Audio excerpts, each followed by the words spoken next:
morning sun shines on the gleaming hide of a muscular ranch horse. The aroma of bacon and coffee drifts from the wood cook stove at a cow camp. Silver spurs jingle as the men and women of the West get set for another day in the saddle.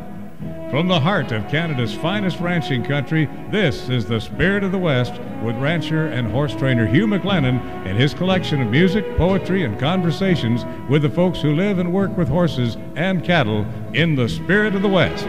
You know, some of the most challenging, rugged, rough country that cowboys ever ride in can be found in the Chilcotin district of Canada's most westerly province. It's steep, rocky, covered with thick timber, canyons, creek beds, muskeg swamps, and the cowboys who handle cattle in these conditions are as good as they come. You know, they roped everything, and they'd ride into a thick bush where you couldn't even lift your hand, let alone swing a rope, and they'd come out of there with the cow on the end of the rope somehow. That's Barry Bear. He's now kind of retired and living in Kingman, Arizona, but he spent a lot of years on the wild ranges of the north, and I think you'll enjoy hearing about some of his adventures. And Baxter Black will be along with another cowboy adventure, the story of Ted's Big Steer. He let himself get gathered with the cows, knowing he could escape at will, but Buona Ted had made his alleys too high for Alf to jump out of. On the Rangeland News, U.S. Agriculture Secretary Tom Vilsack talks about the importance of foreign countries having a strong agriculture base as a way to keep the world safer. Otherwise, we have massive immigration, and it's not hard to connect the dots, radicalization of youth. And our old pal Les Buffum rides into the cowboy poetry spotlight. Most of the real ones are old. They come slim, tall, short, or fat. But the thing about them that says cowboy is the way that they wear their hat. On the horse training file, I'll describe an exercise I like to do with a couple of my good ranch horses. It takes a lot of practice, but boy, it looks neat when we can do it. We've got a long-lost classic, Song of the West and the story behind it, and a few more great examples of what Western music's all about, starting off with R.J. Vandegrip. We rode the river and we roped together, lived through the black powder rain, climbed up on some tough ones, shared camp with some rough ones as we trailed cows to the train.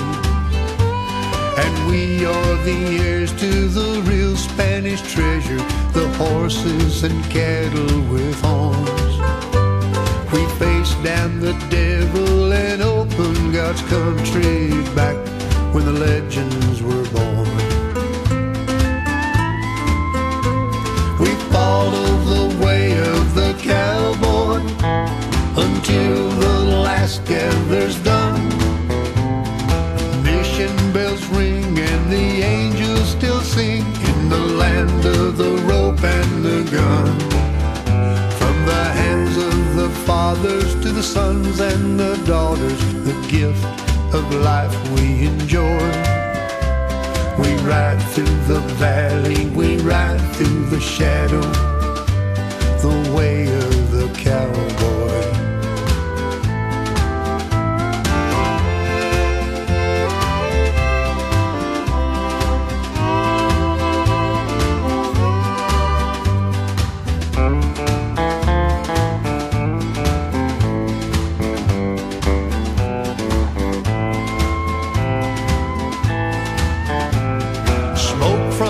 Saddle horn, smoke from a gun, committed for better or worse. No shame pulling leather when you're alone in the desert and one jump from dying of thirst. And on trails plowed under, we still raise thunder, others shrink back from the noise. Cause those that don't get us say we're wild and we're reckless, but no, we're just cowboys. And we follow the way of the cowboy until the last gather's done. Mission bells ring and the angels still sing in the land of the rope and the gun. From the hands of the fathers to the sons and the daughters, the gift of life we enjoy. We ride through the valley, we ride through the shadow, the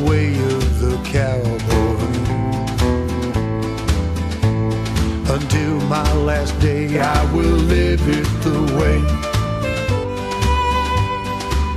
of the cowboy.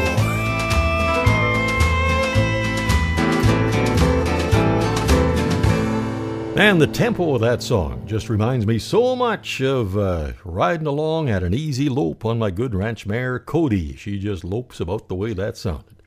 Well, along with a lot of experience doing ranch work and a cowboy's job, Barry Bear had a lot of success in the world of team penning. What's the secret to a winning run in a penning competition? What do you have? What all has to be working right? Well, the first thing you need is luck on the draw. It's if you draw bad cattle, nobody can get them in. Yeah. Other than that, you need to know cattle and have a good horse under you and be where you need to be. Yeah. And you have to. The winning runs now are gambles. They run two people in and hit them real hard, and the cattle scatter, and they just have to be able to come up with the right cattle. Yeah. And the holdback man has got to let the right ones through. Yeah. So it's not quite the same as a range setup where you've got a group of 100 cattle and you got to pick out 15 or 20 out of that bunch, and you don't want to spill them, but you've got lots of time and things are fairly quiet and under control. This is a little different, I guess. Oh yeah, anybody that worked cattle at my place like that, I'd fire them right on the spot. Worked on what? Oh, like they do in the pennings. Yeah, it's too fast. That's for sure. What's it take to make a good team penning horse? Now, could a good ranch horse that does lots of cow work regularly just go into a penning competition, and will that give you, would you be well enough mounted to win with something like that, or does it have to be more of a specialist? Well, I think now, like the professionals in the States are all getting cowie type horses that are ranch horses, but rope horses are no good because they rate the cattle if you try and cut one off. Cutting horses are no good because they're trained to hold and not chase. Yeah. So ranch horses are actually the best. And but they have to be a good ranch horse. Yeah. Well, it's another one of these events that, of course, is sprung from basic ranch work, and it's a chance for the people that never get a chance to watch real cowboys in action do something that has some similarity to what's done on ranches all the time, of course, and that's where the traditions come from. And I guess somebody with a ranch background that's done a lot of cow work naturally has an advantage in team penning over somebody maybe that likes the action but doesn't know how to read cattle or hasn't done that kind of thing. Yeah, you see the occasional person that just picks it up if they have to, but the natural cowboys are the ones that seem to come to the top. Yeah. Well, Barry talks about the hazards of chasing cattle in that rugged, steep country, and there's a song about team penning. Yeah, there is such a song. Coming up when the Spirit of the West continues right after this. Welcome back to the Spirit of the West. You know, I really enjoy reading biographies of working cowboys of the past. Just finished a great one by the late Art Hagen, and now I'm into the story of Bud Cotton. I'll usually read a chapter before I fall asleep at night. More often than not, then I'll dream of horses, cattle, and the big western sky. And Barry Bear, as far as I know, hasn't written his story yet, but maybe he should. How does your cowboy in history read, Barry, if you're going to write a biography or a book about the places you've ridden and the things you've done and everything? How would that sort of unfold? Where did it all start for you? Well, I was in the auction business for years and years, but at the coast, so kind of wanted to be a cowboy, but didn't really get the chance. I'd go up the interior and ride on someone's ranch for a while, and then got into the real estate business and sold myself a ranch in Lillooet. So that's what really got me started into cowboying, steep country, and started team roping a bit at the coast, which got me going a bit. You weren't like some fellas, and I kind of come from a similar background. Some of these guys talk about being on a horse from the time they could walk almost and growing up with it, but I often think that maybe fellows like you and I that have come into this by choice, and after we have sort of found out what we didn't want to do, maybe we've got a real deep appreciation for this kind of thing because we've seen what it's like not being able to live this way. Well, I think that's right. My father was a livestock man, but he was a dairy farmer, and he said, I always wanted a horse, but he said horses don't give milk and then eat too much feed, so yeah, I could never have a horse till I was in my late teens sort of thing. Yeah. So then I really enjoyed the lifestyle and the ranching, so I've just stuck with it. What part of it did you find had the biggest attraction for you when you were working part-time or day working and then got to do it more regular, was there some parts of the job that you really enjoyed more than others, or that really drew you to it? Well, I think range riding is probably the most enjoyable, and I think the challenge of working the cattle, cutting cattle and roping cattle is always kind of a man against the animal type challenge that's always been good. Right, and you know, some of the most heroic jobs that have been done been by a guy and a horse and a steer or a cow or a bull or something way out in the hills where nobody's ever seen what's gone on. And sometimes I know I've even had situations where I can't believe I did that, you know. Nobody saw it, and you start telling people about it, and you wish you had a tape or a video or something about that. You ever have any episodes like that it was just you, and if somebody would have seen it, wow, it would have made quite a story? Well, I guess you could go on and on about things like that. I know, like in Lillooet, it was the first time I saw the ranch, and the guy was showing me the range. He just rode over a steep hill, and I looked over there and said, I'm walking down, it's too steep. But after I got riding around in there, but on that... It's that steep in that country. Oh, really steep. And then if it's a little soft in the spring with freezing underneath, ooh, it's real dangerous. And Barry describes a couple of narrow escapes he had doing a Chilcotin cowboy job right after the song that I promised you. This is the one and only Ivan Daines. It's growing like the grass after spring rains. In the south, in the north, the east and west they'll sing. Sport where three riders ride into a herd. Cut three cattle out and pen them, but that's not insured. It's called team penning, a sport that's sweeping across the lands. A horse, a saddle, some reins in your hand. It's something like a feeling in a song. You, your horse, your partners, when you can do no wrong. Of course that luck can change without rhyme, reason, or call. You come up empty, you lose them all. Some may think team penning's a new event. In 1949, Canadian cowboy Bill Schwinn, Joe and Ray Yanez top California hands were penning steers out of a herd, came up with a plan. Ventura's fair and rodeo is coming soon. Let's ask Andy Uregi if he'll give us some room. Now Andy's in Pro Rodeo's Hall of Fame. He had the foresight in the rodeo game. Started with two penners, then went to three in time. In the horse world it's big, at Pennings you'll see the lines. You've got to put faith in your horse and plan. There's Doc Bar's Driftwoods, Gunsmokes, Colonel Freckles and Pappy Sands, Frenchman's Pocos, Dash for Cash, Two-Eyed Jacks, Easy Jet, Go Man Go, those coon tails sure scap. There's lots of others that are in arenas now. They've got to love it, work and pen a cow. You're numbered 1 to 5, youth, woman, or man. When you're rated 5, you're a top pen in hand. In the mountains, on the plains, deserts below, there's always a pennon, won't win if you don't go. There's something about pennon that you can't explain.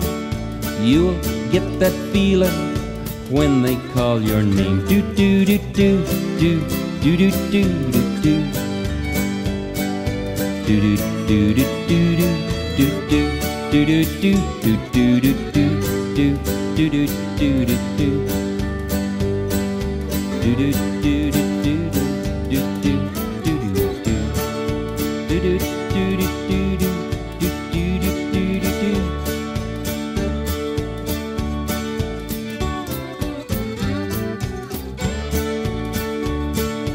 do do do. Riding in the team penning arena is a little different than the rugged Chilcotin ranges, and Barry Bear has done both. I've had my horse roll right over top of me on a steep spot. He slipped and caught my coat on the saddle horn and then pulled him over on top of me and rolled right over me. But Were you a long ways from home when that happened? Oh, a long ways from home, but the horse stopped and I was okay, so you were able to. We were able to save ourselves. Yeah, that's something you don't think about when you're doing the job, but I guess it is a possibility. Is that something could happen when you're way off in a huge piece of country and nobody knows where you are, and if something did happen, it would be awful hard to get word out to someone. Well, that's right, and I guess they'd probably take a day or two to find you in most places, but I think that's why a lot of these cowboys have long split reins, and they don't let go of those reins unless they're dead. That's right, yeah. You can climb back on that horse somehow, you get home. Yeah. You ever had any real special horses over the years that made it, just was the perfect partner for this kind of work that you can remember? Well, I think the one I had in Lillooet was probably the best. It was a horse that would look ahead farther than any horse I've ever had for a ranch horse. It was a mare that I traded for a milk cow, and it just could handle the steep country, and I felt safe on her. She never fell, and but would see a dead fall or a bad spot way before I would and go around it. And chasing cattle, you just pulled your hat down and went. And that was, I think, probably, we were just talking about that today. Every horse has got their good points and bad points. Yeah. My pennon horse now is a good horse, but if he gets a little wire in his tail or something, he goes absolutely nuts and will buck you off. And, really? And you can't hold him, and I'm pretty strong. Yeah. Yeah. You use him for anything but penning now? Then? Oh yeah, I use him on the ranch, roping calves, sick calves, and actually pretty well for everything on the ranch. Yeah. Well, there's still more of Barry's adventures to come, and Baxter Black has the true, I think, story of Ted's big steer, when the Spirit of the West continues right after this. Howdy, friends. This is Baxter Black on Spirit of the West with Hugh McLennan with a little peek at Ted's big steer. What holds the loaded 30,000-pound trailer to the heavy-duty truck? What holds the 38-foot RV trailer to the dually? What holds the 2-horse trailer with your daughter's favorite pony to the half-ton pickup? Well, the odds are it's a B&W trailer hitch, probably a turnover bowl, American-made, employee-owned, customer-tuned, and proud of their part in America's greatness. B&W, holding things together down the road. One Oklahoma fall, Ted and his dad noticed that one of their calves stood taller than the rest. Must have had some Chianina blood in his veins. They called him Alf. Well, they watched the big calf grow like a weed. After several months, Ted gathered a bunch to ship, but Alf ducked back. Ted shook out a loop and gave chase. "Let him go," said Dad. "We'll get him next time." That spring, Alf was a yearling. Ted kept thinking he'd get a rope on him, but Alf was too smart. He'd hang back till the feed truck pulled forward, and then he'd dive in and eat the cake. "You're better off just letting him go," said Dad. "We'll get him eventually." Well, over the next 2 years, Ted became a master of the bait, trap, or ambush methods of capturing a wild beast. He actually tricked Alf into a set of crowds only to see him clear the 4.5-foot board fence like a hunter jumper. His last fall, Alf was big as an army ambulance. He let himself get gathered with the cows, knowing he could escape at will, but Bwana Ted had made his alleys too high for Alf to jump out of. Ted sorted off all the cows, leaving Alf in the alley, and then he backed a covered stock trailer into one end and opened the tailgate. Well, Alf was circling like a hammerhead shark in the shallow end of the pool. With Dad's help as a diversion, bait, some would say, Ted snuck into the back end of the alley, driving the tractor with a loader bucket 6 feet in the air. Suspended from the bucket with chains was an 8-foot steel panel. It just cleared the sides of the alley. Ted drove slowly down the alley until Alf was 6 feet from the open trailer gate. Alf was bouncing off the boards and metal. Splinters flew, welds broke, bolts came loose, cannons boomed, flags fluttered, palm trees bent, and waves crashed as Al turned the earth into a whale wallow. Ted leaped up into the loader bucket. His eyes blazed with fury. His body tensed. His mind temporarily left the scene of the impending wreck. He was almost eyeball to eyeball with the raging behemoth. Alf paused in surprise. Ted rose to his full height and screamed at the top of his lungs. Alf tucked his tail and loaded like a milk-penned calf. At the sale the next day, he weighed $17.50. Brought nearly $1,000. Dad's still trying to talk Ted into getting some more like him. This is Baxter Black on Spirit of the West with Hugh McLennan, brought to you by B&W Turnover Bowl. Join us Labor Day weekend for the 67th annual North Thompson Fall Fair and Rodeo in Barrier, BC, September 3rd to 5th. The Laughing Logger Lumberjack Show, Chainsaw Carving Competition, the BCRA Rodeo, Pony Chariot and Chuckwagon Racing and Entertainment Stage, and livestock competitions, outdoor and indoor entertainment, and so much more. Be sure and join us for the Cowboy Concert Sunday evening, and you can get all the details at fallfair-rodeo.com. Now, just ahead of a busy and interesting look at the rangeland news, here's a guy who spent some time in the saddle in the shadow of the Porcupine Hills, Keith Ward.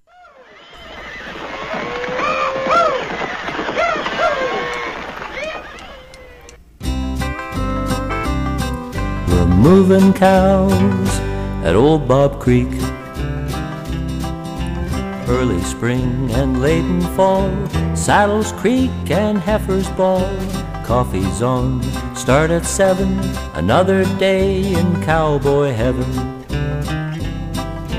Riding up, riding down, cattle scattered all around.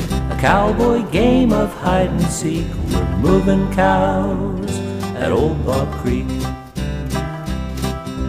Out the gate, at a walk, jingle bobs do most the talk. Soon the boss divides the crew. You go with me, I'll go with you. Riding up, riding down, cattle scattered all around. A cowboy game of hide and seek. We're moving cows at Old Bob Creek. Meet at noon by the bridge, cattle seen on every ridge. Depending on the time of year, we push them out or bring them near. Riding up, riding down, cattle scattered all around. A cowboy game of hide and seek. We're moving cows at Old Bob Creek. Ride with Ethan, ride with Fred, 2,250 head. Hope your horse had extra oats, 'cause are they cows or mountain goats?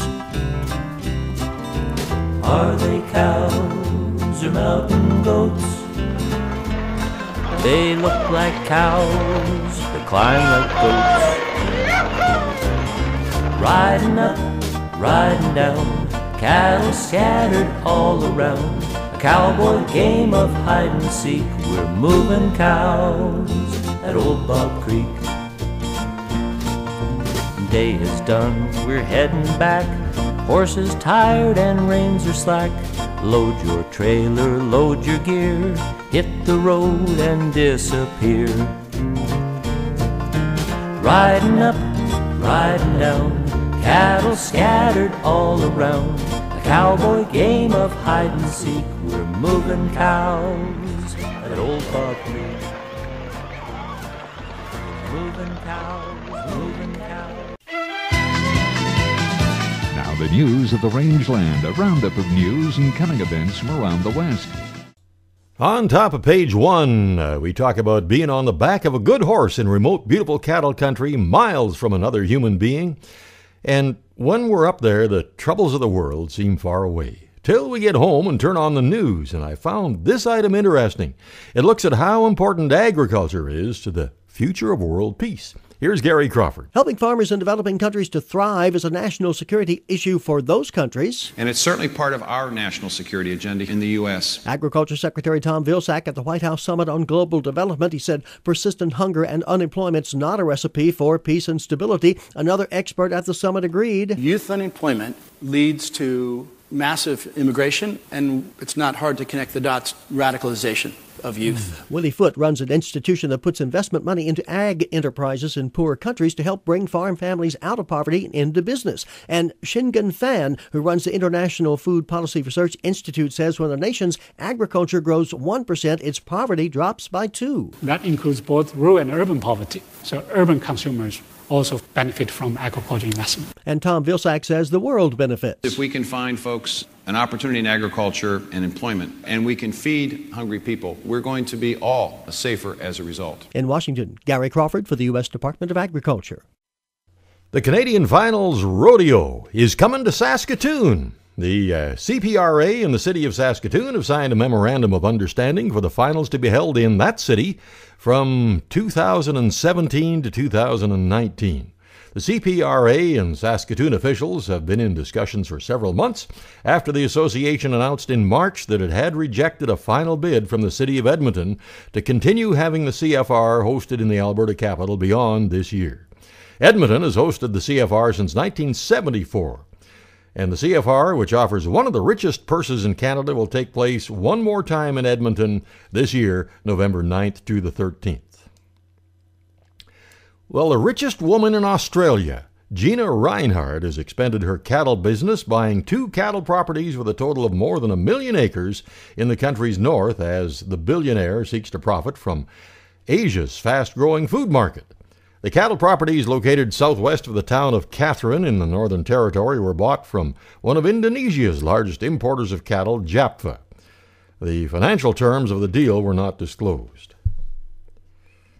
Australia has exported record amounts of beef to China over the last 3 years, while the deal to sell live cattle to the Asian market last year is expected to be pretty lucrative too. The other morning, I saddled my good mare Cody early, and I fed her while I came into the house for breakfast. Bacon, eggs, pan-fried potatoes. Bacon, I said, and toast. Man, that bacon was good. And it's good for employment. Yeah, you see, Maple Leaf Foods is spending $5.9 million on a bacon production line at its Winnipeg plant. The federal government and Manitoba governments are assisting with an investment of $500,000 in the project, expected to push bacon production at the plant up by about 8 million kilograms a year. And the bacon line expansion is expected to create 34 permanent full-time jobs as well as 34 part-time jobs. And the Canadian government has announced an investment of up to $6.4 million over 3 years to help Canadian beef increase global consumer demand and loyalty for the Canadian beef brand. Ministers aim to support Canadian beef's 3-year market development and promotion plan, targeting key regional hubs in Asia, Europe, North America, and Latin America. This promotion aims to enhance consumer trust and appreciation for the value and desirability of Canadian beef through activities that aim to understand and meet consumer needs. It follows recent export market openings in Mexico and Taiwan, among other countries. And Lawrence MacAulay, Minister of Agriculture and Agri-Food, who announced the investment, said Canadian farmers and ranchers take pride in producing a premium quality, safe beef product. The investment will help strengthen the Canadian beef brand globally, leading to greater returns for our farmers and their families. Okay, now, Mr. MacAulay, if you'd like to use the spirit of the West to help get the word out, I'd love to talk to you. And an Alberta agriculture and forestry water specialist has a warning about the dangers of blue-green algae. Blue-green algae is actually cyanobacteria. I think that's how you say it. And it can produce toxins that can be very dangerous, says Sean Elgert, agricultural water engineer from Barhead. It can cause organ damage and even death if ingested by livestock or pets. Identifying it, one rule of thumb is that if you can grab it as a solid mass in your hand, it's probably not blue-green algae. Well, the fine cowboy singer Tom Cole tells us there's a big concert September 24th at the North Peace Cultural Center in Fort St. John called Live from the Living Room, featuring Tom Cole and friends and special guests Sheldon Ball, Megan McKenzie, and world-class guitar picker Jim McLennan, probably showing off his brand new Riversong guitar. And tickets are available at the North Peace Cultural Center box office. And this old wandering cowboy and guitar will be at the North Thompson Fall Fair and Rodeo Labor Day weekend, along with some fine Western entertainers at the Cowboy Concert Sunday evening. Lots of details at fallfair-rodeo.com. Hope to see you there. I sure enjoy reading Alberta Beef Magazine and Beef Illustrated. Some great writers, Bonnie, Garth, and Lee, put in some articles that really keep us on top of the cattle industry, and they make us feel good to be in the cattle business. You can subscribe by calling 403-250-1090. And there's always lots happening at the Innisfail Auction Market. Regular cattle sales every Wednesday, horse sales twice a month. And as you look forward to bringing in those yearlings and finding a way to market them, you might want to check with the folks there. Find out more at InnisfailAuctionMarket.com. Now, the final item. A family member that I will not name was visiting the other day and said, "Aren't you getting a little bit old for this kind of work? You know, riding these young horses and roping and doctoring cattle and all the other stuff," as I threw some square bales into the back of the pickup. And now, when he said that, I wish I'd thought of saying this. I'm just me like I was yesterday, and hopefully the same as I'll be tomorrow. I might be a day older today than I was yesterday, but I'm not as old as I'm going to be tomorrow. And today, I'm just me doing what I'm capable of doing. I don't think it's got anything to do with age. It's got everything to do with capability. All right. Thank you, John, for those words of wisdom, and that's the Rangeland News. Next on the Horse Training File, an interesting and somewhat challenging exercise that can help strengthen the connection between you and your horse. Another beautiful Song of the West and more from Barry Bear when the Spirit of the West continues right after this. Welcome back to the Spirit of the West.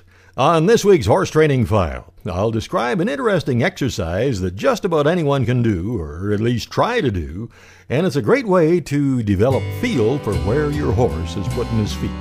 That's coming up, and this is the beautiful voice of Renee Randall with the Due West Trio. Thunder of hooves on the range as you ride, hissing of iron and the sizzling of hide, bellows of cattle and snort of cayuse, longhorns from Texas as wild as the dews, midnight stampedes and the milling of herds, yells of the cowmen too angry for words, right in the thick of it all I would stay, make me a cowboy again for a day.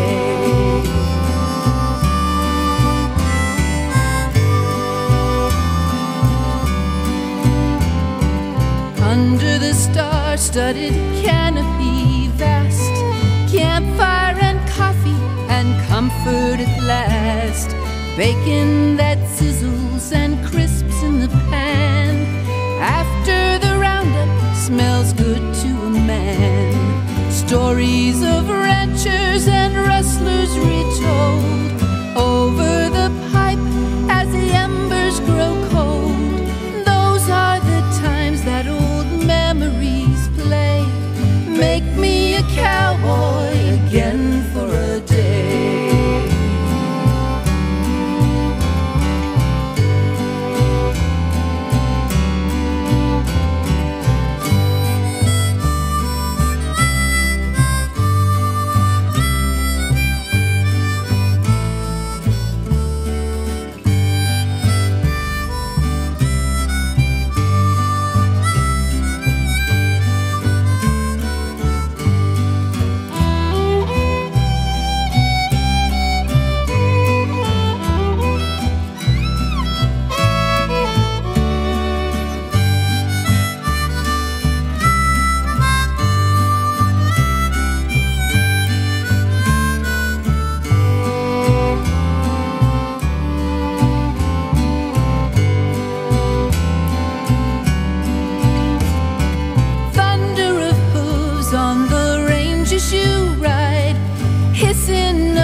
Of hide, bellows of cattle and snort of cayuse, longhorns from Texas as wild as the dews, midnight stampedes and the milling of herds, yells of the cowmen too angry for words, right in the thick of it all I would stay, make me a cowboy again for a day.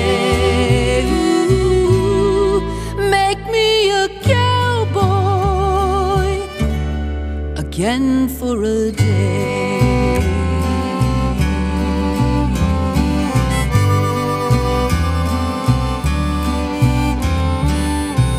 Well, I just got the word that our next Spirit of the West cruise is really looking good. Part of our allotment of cabins is already filled, and we only have a few left now. We'll be heading up the West Coast, sailing out of Vancouver Harbor on June the 18th, 2017 for an 11-day Alaskan odyssey aboard Holland America's Noordam. Highlights include, of course, a tour of Denali National Park, a trip in the spectacular McKinley Railway that takes us to Anchorage, sing-alongs, Western music with our cruising cowboy band, and you couldn't find a nicer bunch of folks to do this tour with. Get all the information at the cruise page at our website, hugh-mclennan.com, or just call Jim and Karen, 1-800-530-0131. Join us Labor Day weekend for the 67th annual North Thompson Fall Fair and Rodeo in Barrier, BC, September 3rd to 5th. The Laughing Logger Lumberjack Show, Chainsaw Carving Competition, the BCRA Rodeo, Pony Chariot and Chuck Wagon Racing and Entertainment Stage, and livestock competitions, outdoor and indoor entertainment, and so much more. Be sure and join us for the Cowboy Concert Sunday evening, and you can get all the details at fallfair-rodeo.com. If you paid attention to our horse training file for any length of time, you would have heard me talk about the importance of A, knowing where your horse's feet are at all times, and B, developing the ability through feel and timing to direct your horse's feet anywhere you want them placed. I was showing some folks how my good gelding Stanley would walk up to a traffic pylon in the arena and then carefully tip it over with one front foot, and then, and this is more of a challenge, set it back up again with the same foot. How did you get him to do that, they wondered. Well, like so many things, it starts with the horse looking for comfort rather than avoiding pressure. So I'll trot him around the pylon in a circle for a few minutes and bring him up to where he has one front foot as close to the pylon as he can get it, and preferably the foot right on the pylon base. And then I let him rest and give him a gentle rub. We'll do this several times, and it doesn't take long for him to connect the rest and the comfort with his foot on the pylon base. And then it's fairly easy to move that front foot ahead just enough to tip the pylon over. And then I'll usually go trot a few more circles, come back to the pylon, position his foot to where when he takes another step, he'll be setting it back up. And I found that the best way is to have him place his foot inside the hole at the bottom and then take a tiny step backwards, and presto, the pylon comes back up. And I'll reward him by letting him stand next to it for a few minutes. Now, don't expect this to be done in a 10-minute session. It took me nearly a week of small steps to have it working, but I really like this exercise because it not only is great for the horse, but it helps the rider develop feel, timing, and finesse, and a real understanding of where the horse is putting his feet. Something else that our horses sure enjoy, and I know they do well on it, is that daily feeding of Hoffman's Horse Ration. There's a whole new line of Hoffman's Horse Ration for every different type of horse you might have. Find out more at hoffmanshorseration.com. The Stony Plain Cowboy Gathering is August 19th to 21st at Heritage Park, Stony Plain, with a great lineup of entertainers, including Eli Barzy, Jackson McKenzie, Ed Peekycoot, Doris Daly, Ryan Fritz. It's raining in the saddle, the wind's in your face. Celebrating cowboy traditions through music and poetry for 24 years. For reservations and information, call 780-963-6092 and see StonyPlainCowboyPoetry.com. Well, one of the more pleasant jobs that we've done is riding through a pasture of new calves in the spring, catching them one by one to give them an ear tag and some medication. And Barry and I talked about how roping and holding those little calves really helps a green horse learn his job. Boy, is that nice work to get a rope horse really clued in to stand there, you know, on the end of the rope while you do a little bit of doctoring, because the calf isn't going to yank him around. Yeah. And that was one of the most pleasant springs I can ever remember. Just, you know, go out there all day, and any calf that wasn't there last time you were there, you'd drop a loop on and step off and doctor him and tag him and whatever. Well, that's good for the horse. I think that calf, roping those baby calves, doesn't jerk them around too much, and they get real used to a lot of action, and will stand good for you. They get used to seeing something, you know, some action on the end of that rope, and they, you know, the rope is tight and they stand there. And boy, is that a help when you're by yourself doctoring bigger stock after a while. Yeah, this actually big cattle are more of a challenge. If you get a big yearling or something and you're by yourself and you got to heel it and then have your horse hold it, that's really exciting. Yeah, and then climbed down there. Did that with a yearling bull one time, and that was the dumbest thing. I was wishing I'd never started into that situation. Well, that's right. Some of those things, you know, cut your rope sometimes. Yeah, you ever had to do that?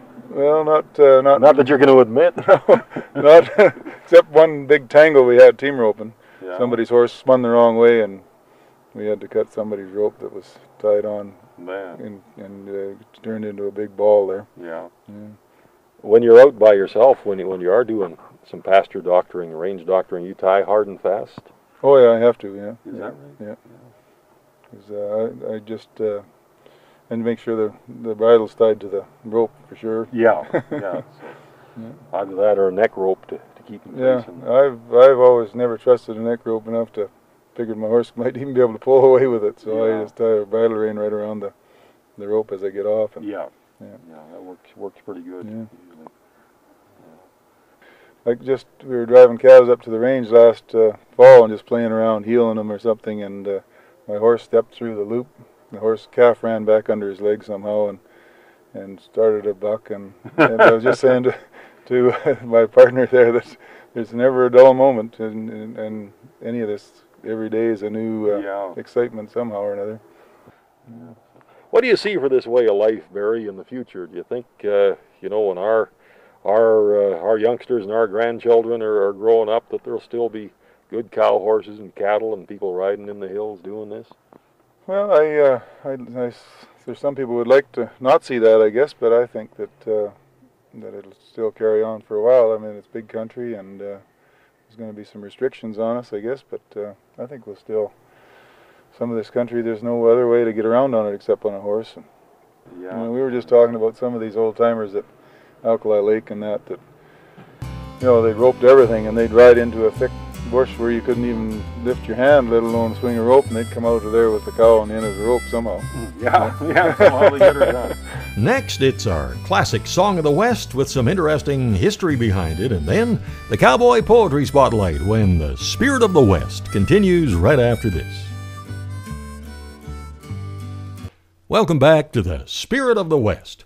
At this stage of the game, I feel a profound sense of gratitude for every day I get to spend on one of my good horses working with good cattle in the part of the West that we're blessed to live in. So far, reasonably unspoiled by subdivisions and urban sprawl, and we ride in the tracks of the pioneers who blazed those miles and miles of cattle trails through the timbered hills. Had some good neighbors over for supper the other night, and Vic was telling me about the days when 3 big ranches shared the range, and in the spring the herds were thrown together in a great big open valley. They'd be held there overnight and then trailed up to the summer range, and they'd try to schedule it for a time when the moon was full. Because there were no pens or corrals, the cattle were night herded, and cattle can become very accustomed to and very comfortable with the sound of the human voice. And countless cowboy songs were born under the stars. Like this one, our classic Song of the West for this week, beautifully done by Don Edwards and Norman Blake, accompanied by only their guitars. No one knows who wrote the song, simply called The Night Guard.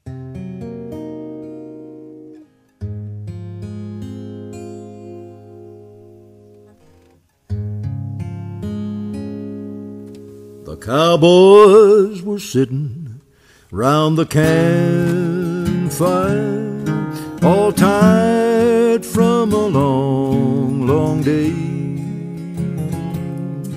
As they rolled their smokes and told some jokes to pass the time away,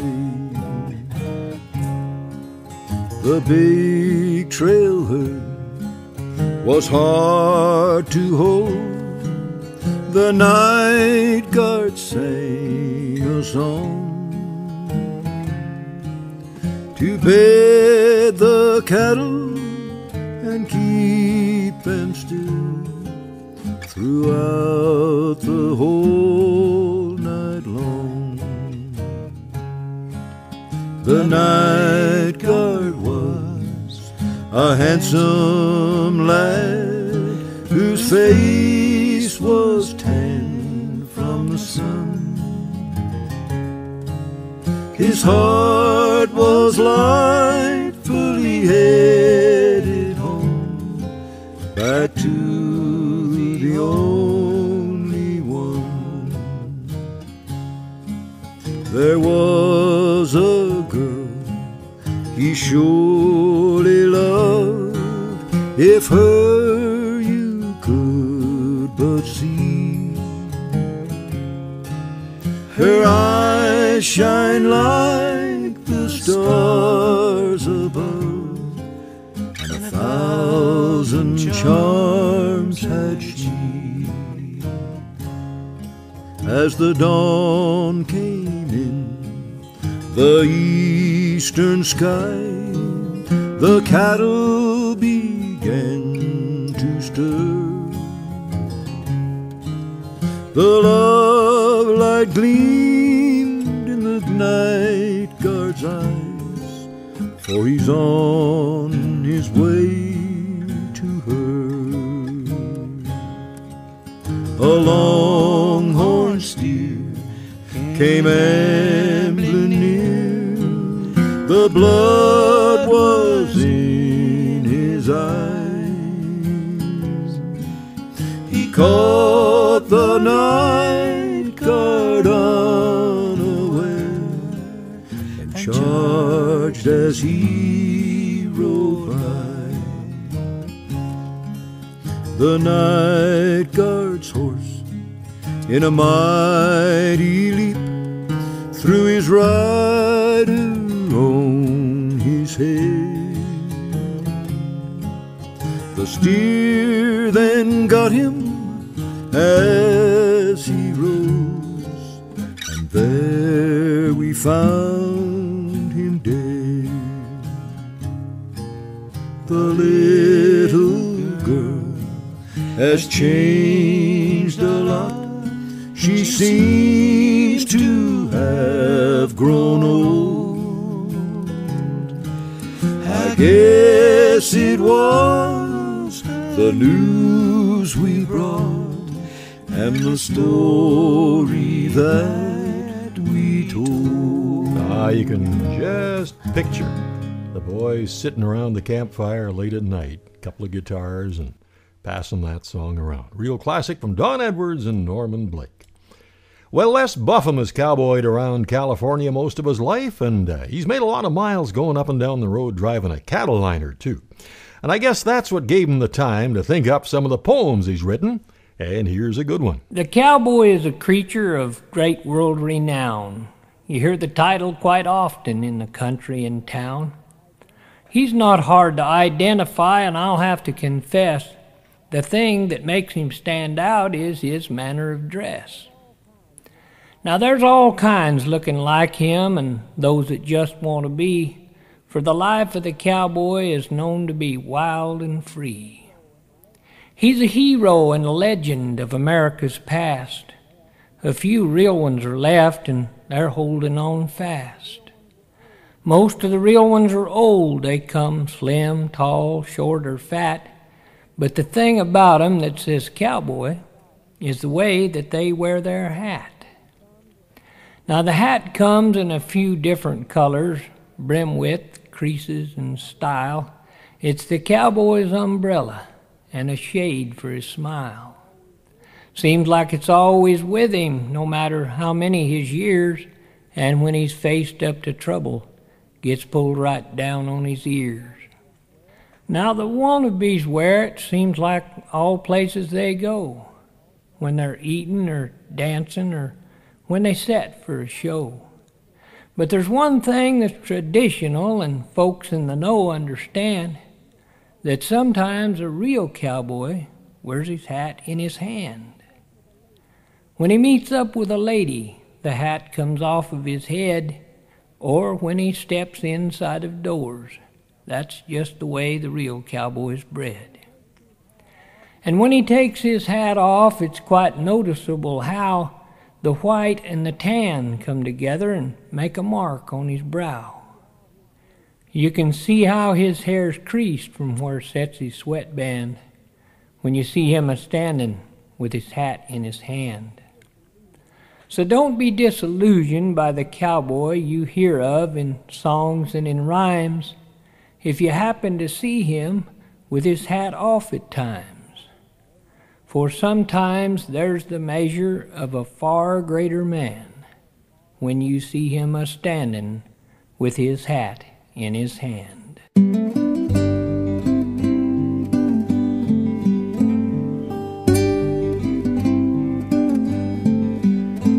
Pushing cattle for $1 till the work is all through. Count the days and the hours till I get home to you. There's lonesome in my night song till morning brings a light. My mind's on you, sweetheart, I miss you tonight. I ride the coulees and the canyons for dogies that stray. Throw 'em back on the home trail, let the leaders show the way. As the sun sets tomorrow at the end of the ride, I'll see your eyes bright as starlight and your arms open wide. There's no honky-tonk sweetheart or a high-fashion queen, no penthouse pretty princess or any woman I've seen could ever hold a candle to my darling tonight, as she's waltzing beneath the moonbeams like an angel in flight.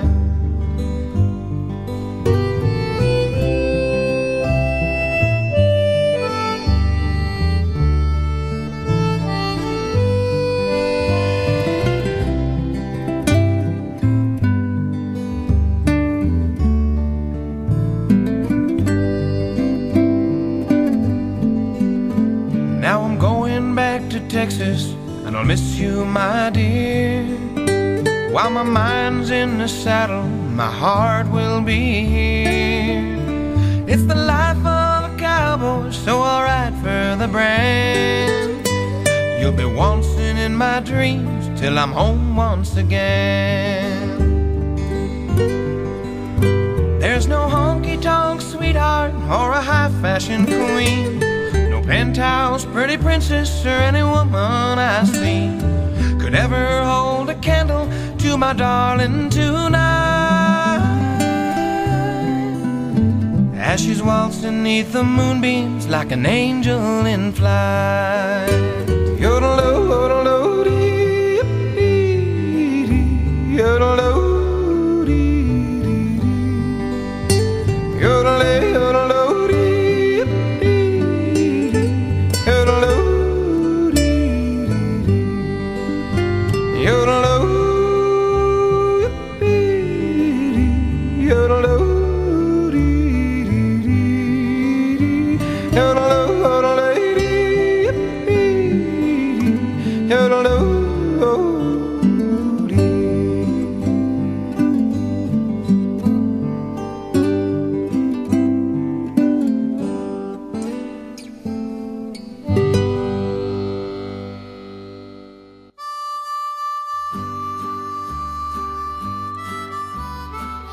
From Albuquerque, New Mexico, Sid Masters and the Swing Riders and the Lonesome Drover's Waltz leading us to the home corral, and thank you so much for making the ride today. Sure hope you can saddle up and join us right here next week at the same time. And thanks again to our great support crew, Mark and Kathy McMillan. Find out all about them at meadowsprings.com. Be sure you see the latest issue of Canadian Cowboy Country Magazine. Boy, there's so much great stuff in there. Ranching, rodeo, horses, cattle, western art, ranch vacations, and much more. You can subscribe online at cowboycountrymagazine.com or just call 1-800-943-7336. Till next week, I'm Hugh McLennan. Hope to see you down the trail somewhere real soon.